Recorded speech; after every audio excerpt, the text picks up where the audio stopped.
What's going on YouTube? It's your boy CamATL. Shout out to the DFS squad. Shout out to everybody watching this video right now. Drop a like down below because I already know you're gonna love it. Subscribe to the channel if you haven't already. Remember to comment anything in the comments section to enter your name into the $50 giveaway that I do every single week on this channel. Go ahead and comment down below who you think wins this race. And if you end up, whoever gets it right, I'll give you $20. All right, so guess your winner down in the comment section. It has to be the first one to get it right, though. You know what I mean? So so you gotta hurry.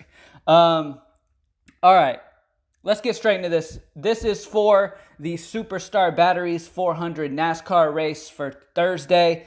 I am excited to get into this one, man. I've got some good picks for you guys. Let's go ahead and get straight into it. I'm gonna do a full slate breakdown. I'll have a few locks, but we'll go ahead and get straight into it. All right. Let's start off with Kevin Harvick, who is actually starting on the pole in this race, and this is the guy that I expect to win, and I think that he's probably going to get some really solid dominator points as well.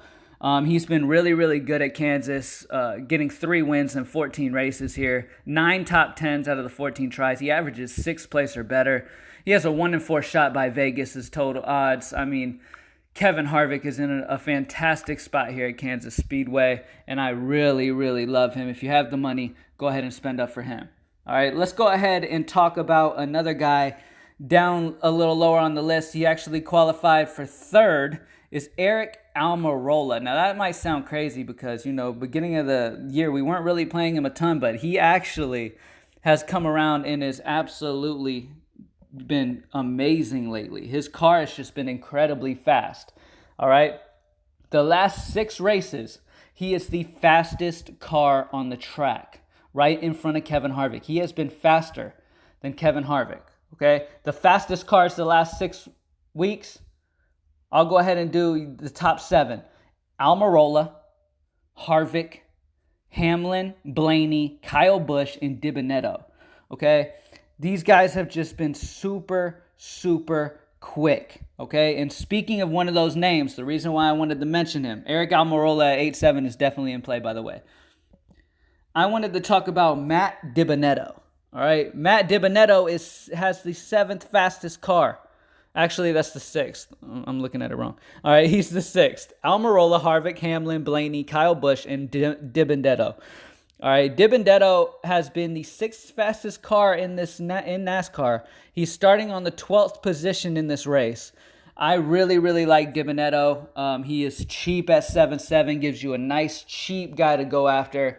I really, really like him, and I'll be having a good amount of exposure to DiBenedetto on this weekend at 7-7.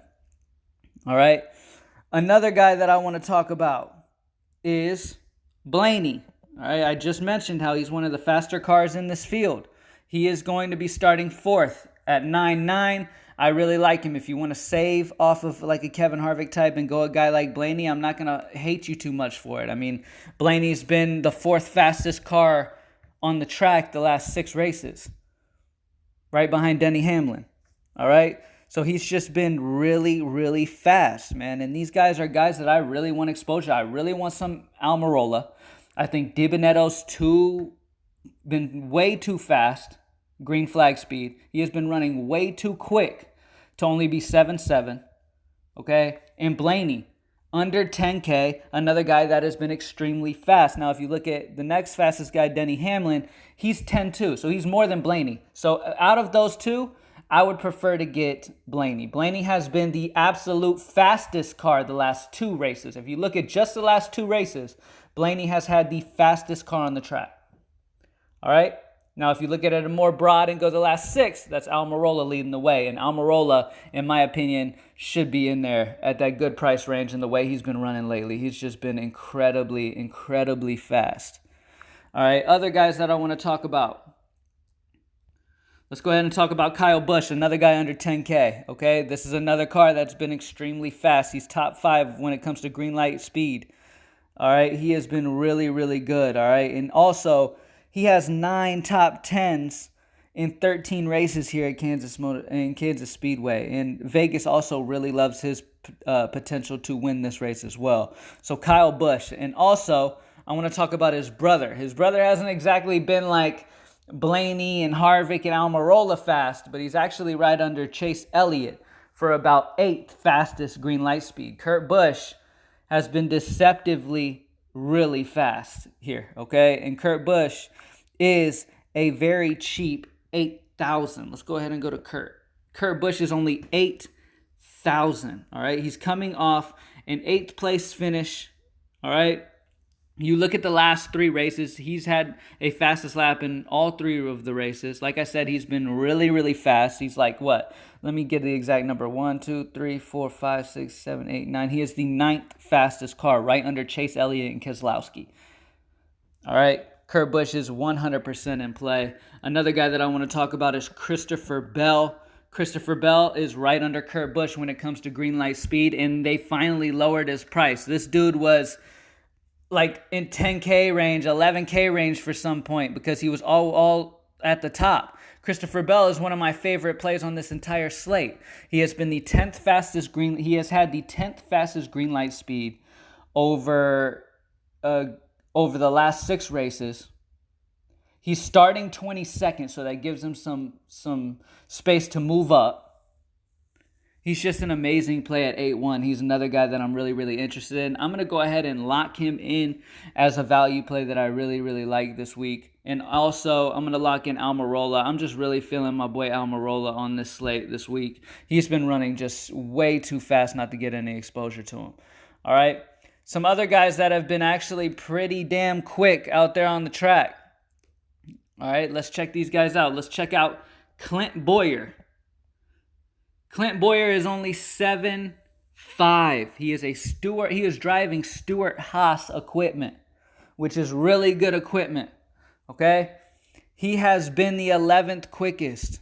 He was 6th fastest in the last race. 11th quickest in Kentucky. So he has been going up. Okay? So if you look at his last 6 races, let's start at the very back, the 6th race. All right, at Homestead, he was the 16th fastest. And then at Pocono, he was 15. And then Pocono again, 15. And then 13, 11, 6.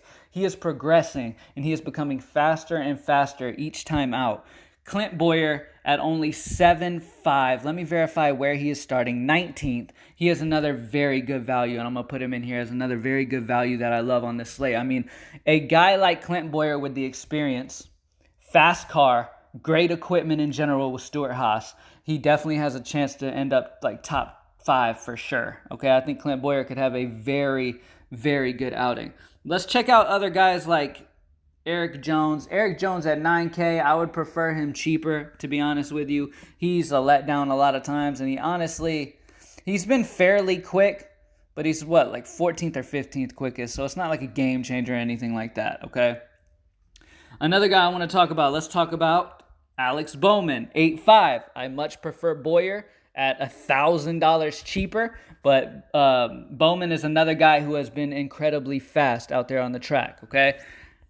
The guy that we had in our lineups last week, and I'm so glad to see him get the win, Austin Dillon. Now, it's not much of a fluke because, honestly, before the race last week, the reason I went with Austin Dillon is because Austin Dillon has been deceptively quick lately, okay? He was top 15 quickest last week.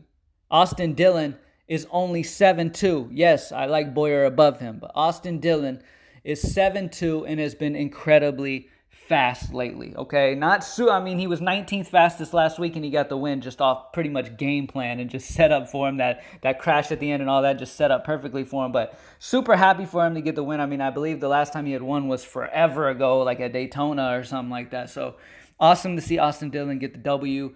Last but not least, let's talk about one other guy, and then I'll talk about some more spend-ups. Cole Custer is another guy. He's right there around Austin Dillon's price. Let me check Austin. Austin Dillon is starting 16th. Cole Custer starting 24th. So if I had to choose between the two, I would probably say Cole Custer. Cole Custer's driving that Stewart-Haas equipment, and he's a guy that's been fast. He's right below Austin Dillon in speed. I think Cole Custer is a sneaky little play at 7'3". But yeah, when it comes to value, honestly, my favorite value play of the weekend is probably Clint Bowyer. Clint Bowyer, like I said, man, it's only 7'5", very cheap. He has been getting quicker and quicker and quicker as time goes on. He's in Stewart-Haas equipment. He's just in a fantastic spot here. Where was he starting again? Clint Boyer is starting in 19th too. So it gives him some pass differential points as well. Clint Boyer will be a guy that I will have in a ton of my lineups. Outside of that, let's just talk about these studs. Chase Elliott. Chase Elliott has been driving incredibly well. This is a solid spot for him here in this matchup, but the problem is he's at 11K. I would much rather Ryan Blaney at 9.9 over Chase Elliott in this situation. Chase Elliott, though, does have a win in 5 top 10s and 8 tries at Kansas. So in GPP, to get off of probably a higher owned Blaney, I can understand going Chase Elliott. Let me remind myself of where he is starting. He's starting 11th. So Blaney doesn't have much pass differential that he's going to be able to get compared to what Chase Elliott can get. But remember, Chase Elliott is 11,000, which in my opinion is ridiculous. Okay, that's just crazy. Kevin Harvick's only 500 more. I think Kevin Harvick's going to get a ton of dominator points in this race. Other guys, honestly, I talked about him earlier. He's up there, one of the fastest cars on the racetrack lately. Is Denny Hamlin. Denny Hamlin's 10-2, 800 less than Chase Elliott. So yes, I want Denny Hamlin straight up over Chase Elliott. Hamlin's starting 10th, Chase Elliott's 11th. Hamlin is the guy that I would prefer at $800 less. Joey Logano is another guy I want to talk about. He is starting 2nd, so he doesn't have like past differential points. And if I had to guess a dominator, I'd have to go Harvick. So I don't know how much Logano's really going to be able to get. But at 9.3, that's not too bad for a guy that's had a very, very fast race car. Okay, he has had a really, really quick race car, and he's a guy that I definitely can see having a fantastic day here. Okay, now in DFS-wise, though, it's like, man, you don't really need... Like, if you look at the season, here's the thing. If you look at the entire season, all right, I like looking at more recent within the last 6 races because, you know, they've really got something going on with the car, and it's very important to take that very seriously recently. If you look over the entire season, Chase Elliott has been the fastest overall car, okay? That is why they have him priced at 11, all right, 11K. He has been the fastest through the entire season, but honestly, like I said, the more important thing to me is recent speed. I want to see guys, it's a decent sample, it's 6 races. I would like to see guys in the last 6 races who have gotten it together and guys who are like locked in and have been have just really fast cars right now. And so Elliott's playable, cool, but yeah. Denny Hamlin throughout the entire season really hasn't had the fastest car, but lately he's got the 3rd fastest car. So Denny Hamlin is just in an amazing position. I really love Hamlin. I think he's going to be a really good play as well. And that's about it. I mean, the bright spots on this is really Christopher Bell at 8-1 has had a really solid car. I think that him starting fairly back in this pack, he could work his way up. He did have the fastest car on the racetrack in Indianapolis 3 races ago. The last 2 races, he's been down at the bottom, 22nd, but average throughout the last 6, he's still only 10th. Okay, so he's had a fairly fast car. His price has plummeted down from like 10-something that they were putting him at down to 8-1, so he's definitely playable. He's not a lock, but he's definitely playable in a good position. All right, Clint Boyer is my lock of the weekend. All right, and then Eric Almirola has been the fastest car through the last 6 races. He seems to always be up there in the top 5 lately. I'm expecting him to finish in the top 5 once again and have an amazing race. He's another guy who could possibly get in the front and dominate the way that he has been racing lately and the quickness of that car. As long as they don't, like, they even got a penalty last week and were 2 laps down at one point and still worked his way to top 5.